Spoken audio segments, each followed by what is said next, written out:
A chair scraped sharply against the stone floor just as the officiant was about to pronounce us husband and wife. The sound cut through the quiet garden like a blade. For a moment, no one moved. 50 guests sat frozen beneath the soft afternoon light, the scent of roses hanging in the air, cameras raised, smiles ready for the moment everyone had come to witness. Then a voice broke the silence. "I object to this sham of a marriage." The words came from the front row. Michael's daughter.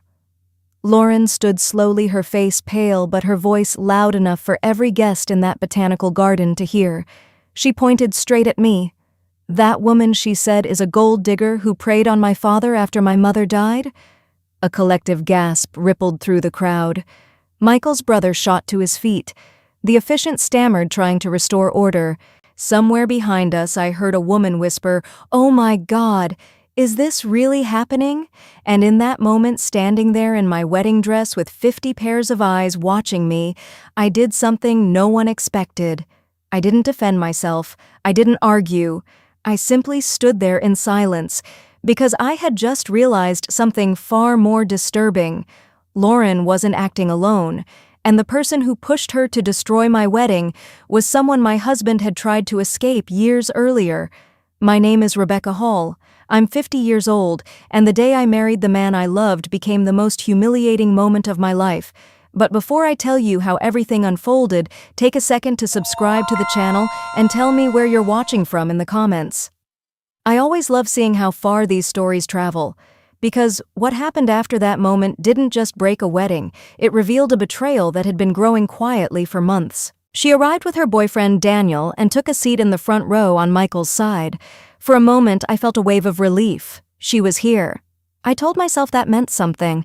Maybe she had decided to be civil. Maybe today mattered enough to her to hold back whatever resentment still lingered. She didn't smile, but she didn't leave either. I clung to that. When the music began and I stepped onto the aisle, everything else fell away. Michael's face softened when he saw me. That look, the one that said I was chosen not as a replacement, not as a convenience, but as a partner, gave me strength. I barely noticed Lauren's rigid posture or the way her jaw tightened as I passed. I focused forward. On us. The ceremony began smoothly. The officiant spoke about commitment, about choosing one another with intention. We stood facing each other, hands intertwined. Halfway through our vows, I was listening to Michael's voice, calm and sincere, when movement caught my eye. Lauren stood up. Just the movement alone made several guests shift in their seats. At first, people assumed she was adjusting her dress or stepping aside. A few heads turned politely the way people do during a ceremony when they're trying not to interrupt the moment. But Lauren didn't sit back down. The scrape of her chair against the stone floor echoed louder than it should have, sharp and sudden, cutting straight through the gentle music still drifting from the speakers. Someone near the back whispered, "What's she doing?" The officiant paused, mid-sentence, clearly unsure whether to continue. His eyes moved from Lauren to Michael and then to me, as though waiting for someone to explain. Michael's hand tightened around mine, not painfully but firmly, instinctively. I could feel the shift in him before he even spoke. His shoulders stiffened, his attention pulling away from the vows and locking onto his daughter.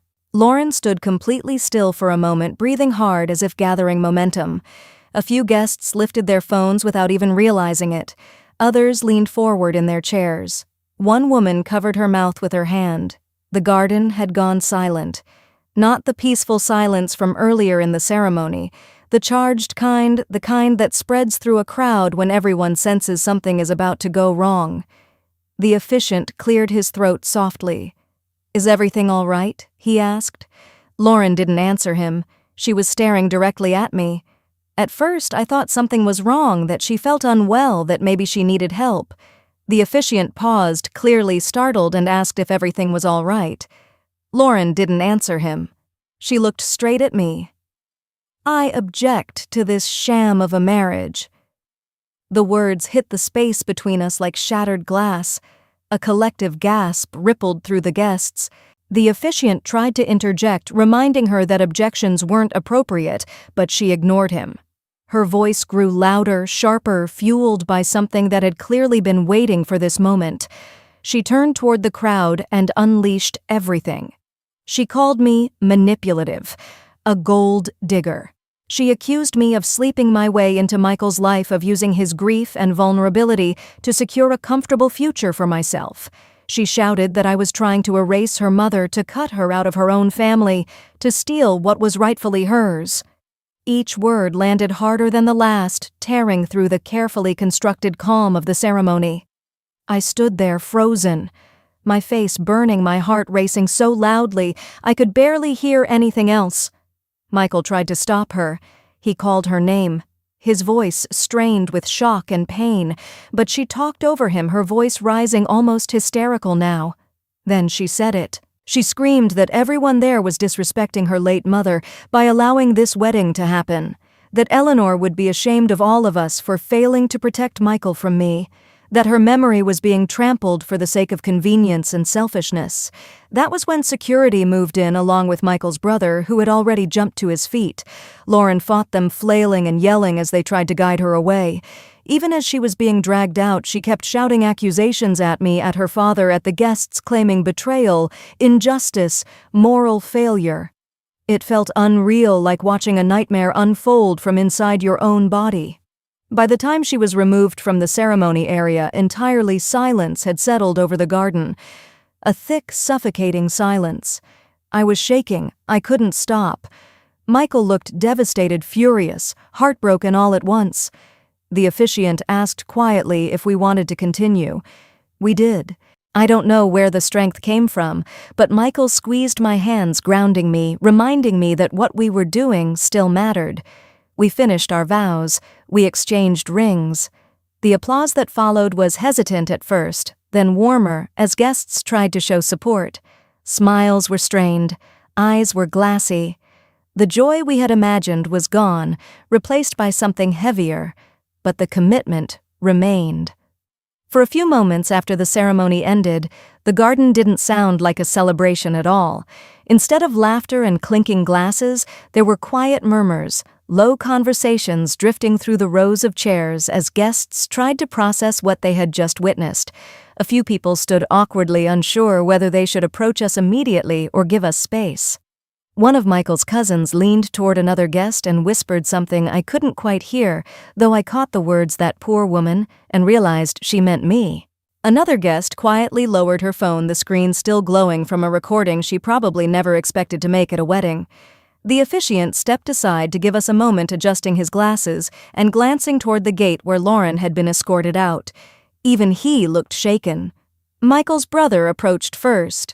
He placed a hand on Michael's shoulder and said something quietly, too quiet for anyone else to hear, but whatever it was made Michael nod slowly, the tension in his jaw easing just slightly. Then others began coming forward. One by one, a friend hugged me carefully, as if I might break if she squeezed too hard. Someone else apologized on behalf of the family, though I knew the situation wasn't theirs to carry. Another guest simply squeezed my hand and said, "You handled that with more grace than most people could." I wasn't sure I felt graceful. Mostly I felt exposed. The garden still looked beautiful, the flowers, the sunlight, the white chairs arranged in careful rows, but the atmosphere had shifted completely. What should have been a joyful gathering had turned into something quieter, more fragile. Michael must have sensed my thoughts because he leaned closer and whispered just loud enough for me to hear. "We're still here," he said. I nodded, and in that moment I understood something important.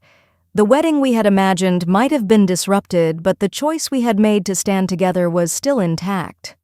At the small reception afterward, no one talked about anything else. Apologies came in waves, especially from Michael's family. Some were angry on our behalf. Others were embarrassed. A few of Eleanor's relatives were visibly upset, not at us, but at Lauren for invoking Eleanor's memory so cruelly. Daniel was gone. He slipped out quietly, not long after Lauren was escorted away. Later we learned he was mortified. He hadn't known what she planned. By the end of that day, their relationship was over. That night, after the guests left and the garden lights dimmed, Michael and I sat in silence in our living room. He apologized again and again, blaming himself, questioning his parenting, his judgment, his past decisions. I told him the truth that his daughter was an adult and her choices were her own, but saying it didn't make it hurt less. What should have been the beginning of our life together had instead become the moment everything broke open, and we had no idea how much worse it was about to get. Before I continue, I'm curious what you think. If you had been standing there in my place humiliated in front of everyone, would you have forgiven Lauren eventually, or would that moment have been impossible to move past? Let me know in the comments. The days that followed the wedding felt unreal, as if time had lost its usual shape. I woke up the next morning expecting some kind of emotional hangover, but what I felt instead was a hollow numbness. The images kept replaying in my mind, Lauren standing up, her voice slicing through the ceremony, the way people stared, the look on Michael's face when his daughter turned our vows into a public trial. We didn't go anywhere. We didn't celebrate. We stayed inside, moving around the house carefully like two people afraid of disturbing something fragile.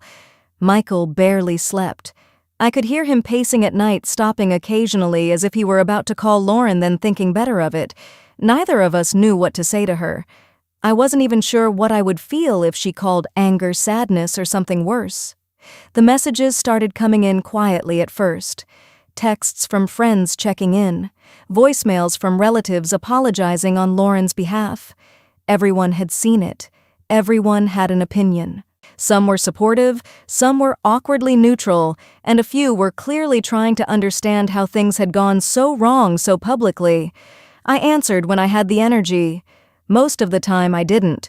Michael's family took it especially hard. His brother came by with coffee and sat with us in silence, shaking his head in disbelief. An aunt called in tears, furious at Lauren for using Eleanor's memory as a weapon. That part had hurt people deeply. Eleanor had been loved. Her name wasn't supposed to be dragged into a moment like that. And then there was Daniel. The confirmation came through a cousin who had spoken to him briefly as he left the reception. He was embarrassed, shaken. He hadn't known. He hadn't been warned. By the end of the night, he had broken things off with Lauren entirely. I felt a strange mix of emotions when I heard that: sympathy for him, worry for her, and a quiet recognition that actions don't stop echoing just because you wish they would. 2 days passed. Then 3. Lauren didn't call. She didn't text. She didn't even send an angry message demanding explanations. The silence was heavy, pressing down on everything. Michael checked his phone constantly. I could see the conflict in him, the pull between being a father and needing to protect the life we had just committed to together. On the 4th day, Michael finally said out loud what had been hanging between us. "She's alone now." It wasn't an accusation. It wasn't a demand, just a statement. Daniel was gone. Her apartment had been tied to that relationship. Whatever sense of stability she had built around it had collapsed almost overnight. I knew what he was thinking. I also knew what I felt. I felt hurt. Deeply. Publicly. I felt exposed in a way that still made my chest tighten when I thought about standing there in front of everyone, unable to defend myself, because the moment wasn't supposed to require defense.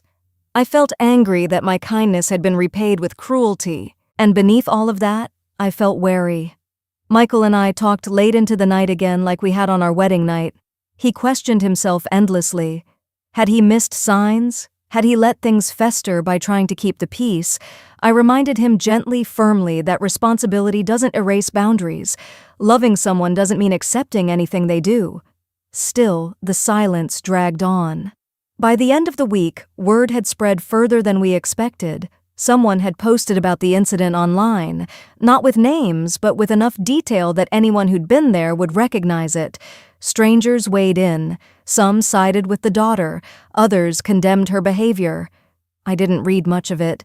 I didn't need strangers dissecting my marriage before it had even settled into place. Michael grew quieter.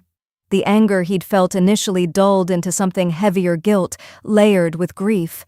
He wasn't just mourning the wedding he'd hoped for. He was mourning the relationship he thought he had with his daughter. He kept replaying moments from her childhood, searching for where things had shifted. I could see how lost he felt, and it scared me. I tried to be steady. Not cold, but firm. I didn't want my pain to become another excuse for Lauren's behavior, but I also wasn't willing to pretend nothing had happened. I needed Michael to understand that moving forward didn't mean erasing what she had done. It meant acknowledging it fully. By the end of the second week, we still hadn't heard from her. No apology, no explanation, just absence. That was when I realized the shock was over. This wasn't a misunderstanding that would clear up with time. This was the beginning of the fallout. Looking back now, I realize those quiet days weren't actually the end of the conflict. They were the calm before the next escalation, because somewhere out there, Lauren wasn't just processing what had happened. She was talking to someone, and that someone had every reason to make things worse. Lauren showed up on our doorstep 2 days later. It was early evening, the kind of hour when the light softens and the house feels temporarily suspended between day and night. I heard the knock and assumed it was a neighbor or a delivery. When I opened the door and saw her standing there, I froze. Her eyes were swollen and red, her face pale, her posture small in a way I had never seen before. She looked like someone who hadn't slept or cried herself empty and then kept going. She was alone. I called for Michael and he came to the door immediately. The moment Lauren saw him, she broke down. Not quietly.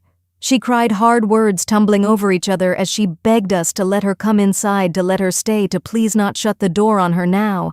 She said she had nowhere else to go, that everything had fallen apart. I stepped back and let Michael take the lead. This was his daughter. I could tell from the way his jaw tightened that he was holding himself together with effort. He didn't reach for her. He didn't raise his voice either. He just asked one question, steady and controlled. "How could you think we'd just welcome you back after what you did?" Lauren sobbed harder, wiping her face with the back of her hand, shaking her head as if the answer were too complicated to explain. Then she said it, the explanation she clearly believed would change everything. She claimed she hadn't meant any of it. What she said at the wedding, the accusations, the humiliation, it was all, according to her, something she'd done on a dare. She said Vanessa Cole had suggested it, pushed it, framed it as some kind of challenge, a moment that would prove a point or expose something. Lauren insisted she hadn't thought it would go that far, that it was supposed to be shocking, not destructive, that she never expected it to spiral. I remember standing there listening, feeling something shift inside me, not anger exactly, but clarity. Michael didn't yell. He didn't interrupt. He let her speak until she ran out of breath. Then he said quietly that he didn't believe her. Not entirely. He reminded her that she had accused me of being a gold digger long before Vanessa ever reappeared in her life, that whatever encouragement she received, the words had come from her mouth fueled by feelings she'd been carrying on her own. Lauren tried to redirect, said everything had unraveled after Daniel walked away because of what she'd done, and she said it once, only once, as if that single sentence might explain the collapse of her world. It didn't. She begged us to help her fix things, to call him, to tell him it had been a prank gone wrong. Michael refused immediately. His voice was firm now, edged with disappointment. He told her he would not lie to clean up a mess she had created, that this wasn't harmless, that it had consequences. Lauren's expression shifted then from pleading to defensive. She said she felt cornered, that Vanessa had manipulated her, that she hadn't known how to stop once it started. I listened carefully because I wanted to be fair, I wanted to understand, but manipulation doesn't erase responsibility. It explains influence, not intent. Michael told her she couldn't move back into the house. The words landed heavily between us. Lauren stared at him, stunned, as if she had assumed this outcome was impossible. I spoke then quietly, telling her that after what had happened, I didn't feel safe or comfortable having her live with us. Not now. Not immediately. I wasn't cruel. I wasn't dramatic. I was honest. She cried harder. Michael offered to pay for a hotel for a few nights, enough time for her to figure out next steps without being on the street. It was a compromise, a boundary with support attached. Lauren refused. Pride, anger, or hurt, I couldn't tell which. She accused him of choosing me over his own blood. That sentence cut deeply. I could see it in his face. Before we could respond, she turned and walked back to her car, tears streaking down her cheeks as she drove away. That was the first real break. Michael tried calling her the next day. No answer. He texted. Nothing. We asked family members to let us know if she reached out. No one heard from her. Days passed, then a week. The worry settled in heavy and constant, layered on top of everything else we were already carrying. I felt conflicted in ways I didn't expect. I didn't want to punish her. I didn't want to be the reason a father lost his daughter. But I also refused to erase what she had done simply because she was scared now. Boundaries aren't cruelty. They're clarity. Michael oscillated between anger and guilt. He questioned whether he had been too harsh, whether he should have let her stay, whether this would push her further away. I reminded him gently that consequences aren't abandonment, that protecting our marriage didn't mean he loved his daughter any less. Still, the silence stretched. Lauren didn't disappear because she was being punished. She disappeared because she had no ground left to stand on. And that was only the beginning. The weeks that followed were defined by absence. Lauren didn't call. She didn't text. She didn't leave a voicemail in the middle of the night or send a half-formed apology she might later regret. She vanished in a way that felt deliberate, as if disappearing was easier than facing what she'd done or what she'd lost. Michael checked his phone constantly, every quiet moment stretching just long enough to raise hope before letting it fall again. At first, we told ourselves she was cooling off, that she was staying with a friend, that she needed space. But as days turned into weeks, the silence took on a different weight. It wasn't the silence of reflection. It was the silence of someone drifting. We did what we could without crossing our own boundaries. Michael reached out once more, leaving a message that was careful and restrained. He told her he loved her, that we were worried, that the door wasn't locked forever, but it couldn't open without accountability. There was no response, not even a read receipt. Family members tried as well. An aunt, a cousin, even Michael's brother. No one heard back. The uncertainty gnawed at us both. I could see it in Michael's posture, the way his shoulders slumped a little more each day. He wasn't just worried about where Lauren was sleeping. He was grappling with the fear that his daughter might be aligning herself with the one person he had always known was dangerous. Vanessa Cole. We didn't hear her name directly at first. It came through fragments, second-hand comments, vague mentions, the quiet realization that Lauren had nowhere else to go. Vanessa had always had a way of inserting herself into vulnerable moments. When Michael ended things with her years ago, she hadn't gone quietly. She'd tried persuasion, then guilt, then anger. He had eventually changed his number just to regain peace. Knowing Lauren might be with her now felt like watching someone walk back into a burning building because it was familiar. Michael tried not to spiral, but I could tell he was replaying every interaction, searching for a version of this outcome he could have prevented. I reminded him often that Lauren was an adult, that she made choices, that love doesn't mean immunity from consequence, but reminders don't erase fear. For me, the silence brought its own reckoning. I had time to feel everything I'd pushed aside in the immediate aftermath of the wedding. The humiliation, the anger, the sense of violation that comes from having your character publicly torn apart without warning. I thought about the garden, the guests, the way my voice had trembled when I tried to steady myself. I wondered how many people still remembered that moment when they thought of me, and yet even in that hurt, I felt something else solidifying. Resolve. I wasn't going to apologize for protecting myself. I wasn't going to rewrite history to make someone else more comfortable. Whatever happened next, I needed it to happen on honest ground. Occasionally, bits of information surfaced. A relative mentioned seeing Lauren's car parked outside Vanessa's building. Someone else said they thought she'd been staying there on and off. Nothing confirmed, nothing concrete, just enough to paint a picture that made sense in all the wrong ways. Vanessa had always been persuasive. She spoke confidently, framed her opinions as concern, her manipulation as support. If Lauren was already angry, already feeling displaced, it wouldn't have taken much for Vanessa to present herself as the only one who truly understood, the only one willing to stand with her against what she likely described as betrayal. That thought made my stomach twist, not out of jealousy, but recognition. I knew what it looked like when someone used vulnerability as leverage. Michael grew quieter as the weeks passed. The anger he'd felt after the wedding faded into a kind of dull ache. He stopped asking questions out loud and started carrying them alone. I could see how much it hurt him to imagine his daughter being influenced by someone who had once tried to control his life. The guilt lingered, even though he knew logically that he couldn't fix this by sacrificing everything else. We talked about next steps in careful hypothetical terms, what we would do if Lauren reached out, what boundaries would remain firm, what support might look like without enabling. These weren't easy conversations, but they were necessary. We were learning in real time what it meant to protect a marriage without erasing the bonds that existed before it. By the end of the third week, the quiet felt less like a pause and more like a build-up. Something was coming. I could feel it in the way Michael watched the driveway when a car slowed outside, in the way I braced myself every time the doorbell rang. This wasn't resolution, it was the calm before escalation.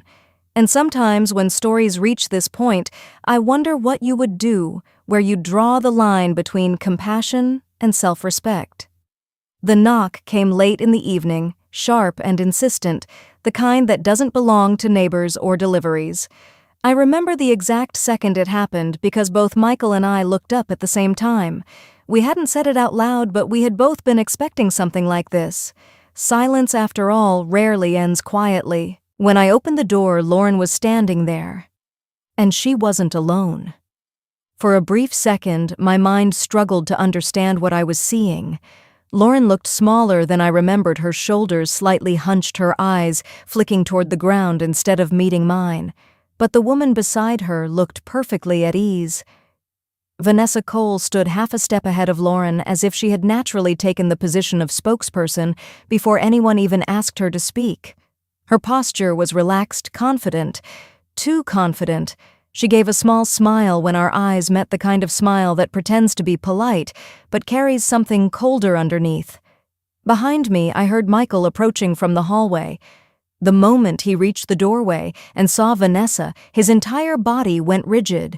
I didn't need to look at him to know exactly what expression was on his face. Shock first, then recognition, then anger. Vanessa noticed it too.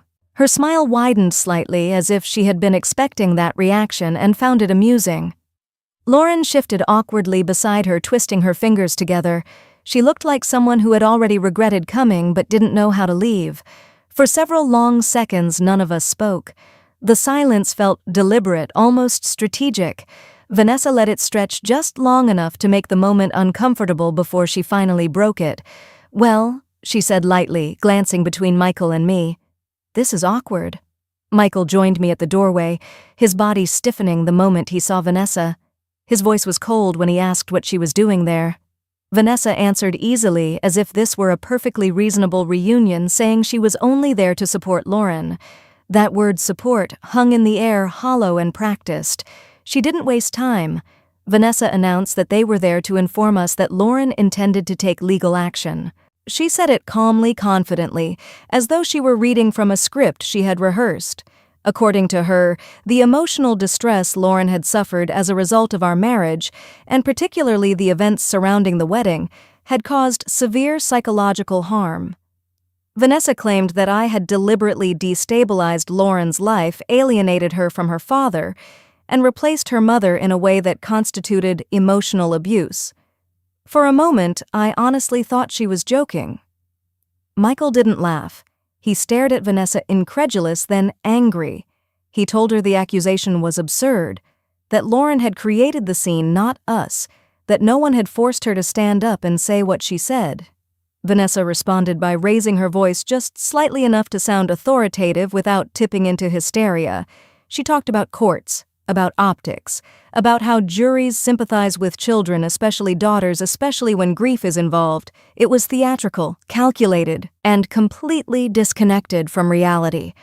Lauren remained silent through most of it, sniffling occasionally, her gaze fixed somewhere near the ground. I had the distinct impression that even she didn't fully believe this would work. Vanessa was doing the talking. Lauren was providing the presence. I felt something settle inside me then. Not fear, not panic, clarity. I told them calmly that they were free to pursue whatever legal action they believed was appropriate, but that we had no intention of engaging in intimidation or false narratives. Michael followed, immediately saying that if they attempted to file a baseless lawsuit against me, he would counter for harassment and defamation without hesitation. Vanessa's smile faltered just for a moment. She tried again, shifting tactics.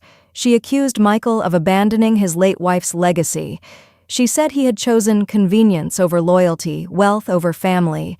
When that didn't land, she turned her anger toward me, directly sneering, calling me manipulative, implying that I had engineered this entire situation from the beginning. Michael told her to watch her mouth. I stepped forward, then my voice steady, and told Vanessa she needed to leave our property. That if she didn't, we would involve the police. That was when the mask finally slipped. Vanessa laughed, short, sharp, humorless. She said if we weren't going to do right by Lauren, then Michael owed her. She claimed she had been providing Lauren a place to stay for weeks and demanded reimbursement. $900. She said it outright as if it were the most natural conclusion to the conversation. It was extortion, plain and simple. Michael told her he owed her nothing. No one had asked her to take Lauren in. No one had authorized her involvement. He made it clear that her presence in our lives was neither welcome nor necessary. The argument escalated quickly, voices rising, tension tightening until the air felt brittle. I told her to leave again. Michael backed me up, firm and unyielding. Vanessa turned on her heel, furious, snapping at Lauren to follow her. Lauren hesitated for a fraction of a second, fear flashing across her face, before trailing after Vanessa without a word. The sound of their car pulling away felt louder than it should have. Inside, my hands were trembling. Michael punched the doorframe, not hard enough to damage it, but hard enough to release something he'd been holding in for weeks. He cursed under his breath, then leaned against the wall, his face etched with hurt and disbelief.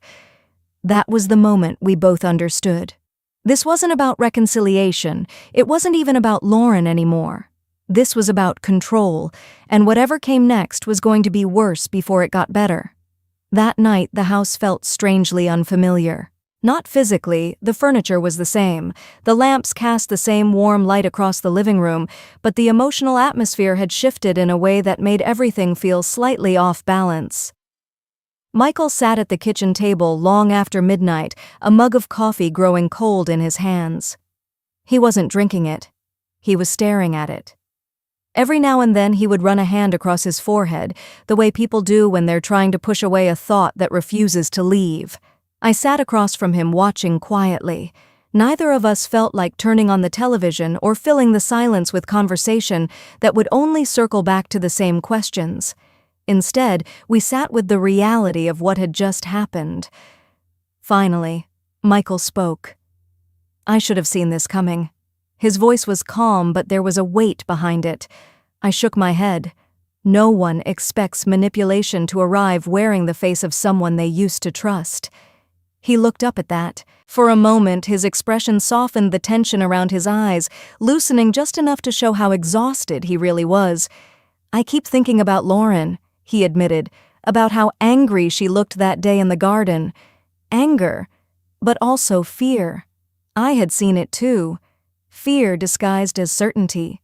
Vanessa didn't create those feelings, I said gently. She just gave them direction. Michael exhaled slowly, leaning back in his chair. For a long time, neither of us spoke again. Outside, a car passed slowly down the street, its headlights sliding briefly across the window before disappearing into the night. Eventually, Michael reached across the table and took my hand. Not dramatically, just quietly. The way someone does when they need reassurance that the ground beneath them is still solid. "We'll handle whatever comes next," he said. I believed him. Not because the situation was simple, but because for the first time since the wedding, it felt like we understood the real battle we were facing. And it wasn't just about accusations or threats. It was about protecting the life we had chosen to build together. Later that night, after the adrenaline of the confrontation finally faded, the weight of what had happened settled over the house. It wasn't quiet in a peaceful way. It was the kind of silence that follows a storm, charged, unsettled, as if the walls themselves were still listening. Michael leaned against the hallway wall for a long moment, his breathing uneven, his face tight with anger and something deeper that hurt to look at. I stood there, my back pressed to the door, my heart still racing. Neither of us spoke at first. What Vanessa had tried to do hadn't just been cruel. It had been calculated. The lawsuit threat, the accusations, the sudden demand for money, it all snapped into focus now, no longer scattered moments, but a single strategy. Control through fear, pressure through guilt, and when that failed extraction, Michael was the first to speak. His voice was low, steady in a way that told me he had crossed a line internally, one he wouldn't be stepping back over. That's what she wanted, he said. Not justice, not help, money, leverage. I nodded.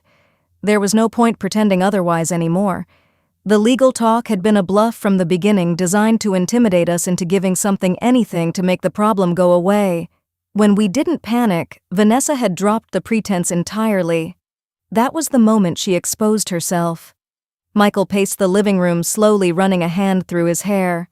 He looked exhausted, not just from the confrontation, but from the realization that his daughter had been standing beside someone capable of that kind of manipulation. He wasn't angry at Lauren anymore, not in the way he had been before.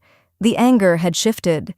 It was aimed squarely at Vanessa. He told me then things he hadn't said out loud before, about the end of their relationship years ago, about how quickly she had tried to involve herself in his finances, his house, his family decisions, how she had framed it as concern, as partnership, as support, until it became intrusive. He admitted that part of why he had ended things was a growing sense that Vanessa didn't just want a relationship, she wanted position. Hearing it laid out so clearly made everything else make sense. Lauren hadn't been protected, she'd been recruited. That realization hurt more than I expected. Not because it excused Lauren's behavior, it didn't, but because it clarified how vulnerable she had been when Vanessa re-entered her life. A young woman already convinced she was being replaced, already afraid of losing ground. Vanessa hadn't created those fears. She'd simply fed them, polished them, and handed them back sharpened. Still, responsibility remained where it belonged. Michael stopped pacing and looked at me, his expression resolute. He said he was done engaging. No more explanations. No more attempts to reason with someone who had shown us exactly who she was. If Vanessa contacted us again, he would involve a lawyer immediately, not because he feared her, but because boundaries without enforcement weren't boundaries at all. I agreed. That night, neither of us slept much. My body felt wired, my thoughts looping back through the confrontation again and again. I replayed Vanessa's smile, the way it cracked when we didn't fold. I replayed Lauren's silence, her hesitation at the door, the flicker of fear before she followed Vanessa out. There was something final about that image, a choice made even if it wasn't fully understood. The next morning, Michael reached out to his brother and told him everything. Not to gossip, not to recruit allies, but to make sure the family understood the reality of what had happened, the threat, the demand, the refusal. He was calm when he spoke factual. He didn't dramatize. He didn't minimize either. The reaction was swift, anger mostly, not directed at us, but at Vanessa. A few relatives admitted they had always found her unsettling, too eager, too involved. Hearing that she had demanded money under the guise of helping Lauren crossed a line for them. Whatever sympathy they might have had evaporated. Lauren, meanwhile, remained silent. Days passed without a word. No apology, no retaliation, no follow-up threat. And in that silence, the power dynamic finally shifted. Vanessa had lost access, lost influence, lost the ability to pressure us through Lauren. Without our fear or cooperation, her leverage was gone. Michael noticed the change immediately. The tension he'd been carrying eased just slightly. He still worried about his daughter, but the constant dread, the sense that something worse was looming, began to fade. Vanessa's tactic had failed. And people like her rarely linger where there's nothing left to take. We talked about what would happen if Lauren reached out again, what support would look like, what conditions would remain non-negotiable, accountability, respect, no intermediaries, no manipulation. This wasn't punishment. It was structure. For me, the shift was quieter but no less significant. I realized I no longer felt defensive. Vanessa's words hadn't lodged themselves under my skin the way Lauren's had. They slid off now, stripped of their power. That more than anything told me the truth. Vanessa never mattered. What mattered was the marriage Michael and I were building, imperfect and tested as it already was. What mattered was the clarity that came from standing firm together when it would have been easier to give in just to restore peace. We didn't win by yelling. We didn't win by threatening back. We won by refusing to be controlled. By the end of that week, it was clear that something fundamental had broken, not between Michael and me, but between Vanessa and the influence she believed she had earned. The door hadn't just been closed, it had been locked. And for the first time since the wedding, I felt something close to relief. We didn't know then how Lauren would resurface or what shape her reckoning would take. We only knew that the game Vanessa had tried to play was over. The consequences were already in motion. The message came a week later. It wasn't a call. It wasn't a knock at the door. It was a text message sent to both Michael and me at the same time late in the evening after days of silence so complete that I had started to believe we might never hear from Lauren again. It was long, rambling in places, messy, and unmistakably written by someone who had reached the end of herself. Lauren didn't start by blaming anyone. She wrote that she knew she had destroyed everything. Those were her words. She said she had been out of control, selfish and cruel, and that no explanation she could offer would ever justify what she had done at the wedding or afterward. She admitted that after leaving our house with Vanessa that night, things had unraveled quickly. Vanessa had kicked her out almost immediately. No warning, no discussion, just a door closed and a reminder that support offered with conditions disappears the moment it stops being useful. Lauren said she had nowhere to go. Daniel wouldn't speak to her. She'd tried once, twice more than she cared to admit, but he had blocked her entirely. She had given up her old apartment when she moved in with him, assuming that part of her life was settled. It wasn't. With no lease, little money, and bridges burned in every direction, she found herself sleeping in her car at first, parking in different places each night so she wouldn't be noticed. When the heat became unbearable and she felt unsafe leaving the windows cracked, she spent a couple of nights on a park bench clutching her phone like it was the only thing anchoring her to the world. She called those nights the lowest point of her life. Reading it, my chest tightened, not with vindication, with a quiet, complicated sadness. Lauren wrote that somewhere between the car and the park bench, reality finally caught up with her. There was no audience to perform for. No villain to rally against, just the consequences of her own choices laid bare and unavoidable. She said she had replayed the wedding over and over, not to justify herself, but to understand how she had let things spiral so far, how she had mistaken anger for righteousness, how she had convinced herself that cruelty was protection. She admitted plainly that she had been in contact with Vanessa for months before the wedding. That sentence made the room feel smaller. For months. Not weeks. Not a sudden misunderstanding. Months. Michael slowly lowered the phone as if the weight of that word alone had changed the shape of everything we thought we understood. All those small tensions before the wedding. Suddenly they weren't random anymore. Someone had been feeding the fire long before the ceremony ever began.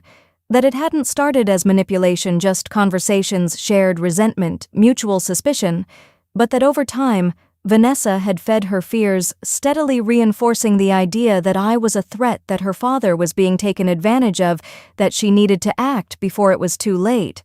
Lauren wrote that she had wanted to believe it because it gave her anger a purpose. She didn't excuse herself. She said she knew now that Vanessa hadn't created those feelings. She had simply validated them, amplified them, used them. Lauren acknowledged that she had allowed that influence because it felt easier than confronting her own insecurity and grief. She said she was ashamed of that. Michael cried when he read the message. The room was dim except for the soft glow from the bedside lamp. Michael sat on the edge of the mattress, leaning forward slightly, his elbows resting on his knees while he held the phone in both hands. At first, he didn't react. He simply kept reading. The only sound in the room was the faint rustle of the sheets as I shifted beside him, trying to see the screen without intruding. Then his breathing changed. It slowed, and then caught. A tear slid down his cheek before he seemed to notice it himself.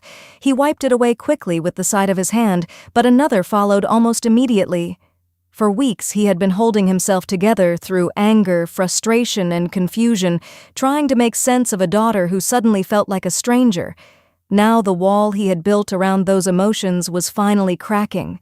He lowered the phone slightly and covered his mouth with his hand, not to hide the tears, but to steady himself. I reached over and rested my hand gently on his back. He didn't speak for a long moment, and when he finally did, his voice was barely above a whisper. "That's my girl." Not loudly, not dramatically, just quiet tears that fell as he sat on the edge of the bed phone in his hands, shoulders shaking with a grief that had finally found release. No matter how angry he had been, no matter how deeply hurt, she was still his daughter. And reading her words, seeing her stripped of defensiveness, stripped of excuses, broke something open in him. I read the message more slowly, my emotions moving at a different pace. I felt empathy. I felt caution. I felt the weight of what had been done, not just to me, but to the fragile trust that now lay in pieces between all three of us. Forgiveness didn't arrive all at once, but understanding did. Lauren ended the message by saying she didn't expect to be welcomed back. She said she understood if we never wanted to see her again. She just wanted us to know she was sorry, truly sorry, and that she loved her father. She said she planned to seek professional help because she finally recognized that her behavior hadn't been normal or healthy or defensible. Michael responded first. He told her he was relieved she was safe, that he appreciated her honesty, that he loved her. He didn't promise reconciliation. He didn't invite her home. But he told her we would help her find resources, a place to stay away to get back on her feet without pretending nothing had happened. When he showed me the message before sending it, I nodded. It was the right response. Compassion without erasure, support without surrender. In the days that followed, things moved carefully, slowly. There were no dramatic reunions, no sudden healing, just tentative communication, practical steps, information about shelters, short-term rentals, therapy options. Michael offered to help her financially in structured ways, not as a rescue, but as a bridge. Lauren accepted, quietly. Vanessa never contacted us again. There was no lawsuit, no follow-up demand, no apology. She disappeared from our lives as abruptly as she had re-entered them, and I felt nothing but relief at her absence. Whatever hold she thought she had was gone. Michael and I talked often during that time, not just about Lauren, but about us. About how quickly a marriage can be tested, about how boundaries aren't walls meant to punish, but lines drawn to protect what matters. We agreed that family therapy might be possible in the future, once things were more stable, once trust had begun to rebuild. For now, Lauren needed to do her own work. So did we. I won't pretend everything felt resolved. It didn't. Some wounds take time. Some memories linger longer than we'd like. But there was something grounding in the honesty that had finally surfaced. No more performances. No more power plays, just accountability consequences and the slow possibility of healing. This marriage didn't begin with celebration, it began with rupture, and maybe that forced us to be more intentional than we would have been otherwise, more honest, more deliberate about what we would and wouldn't accept. If this story moved you, made you think, or reminded you of your own difficult family moments, please remember to like, share, subscribe, and leave a comment. These stories live on through the conversations they start. Sometimes healing doesn't arrive as forgiveness. Sometimes it arrives as clarity, boundaries, and the courage to move forward without pretending the past never happened.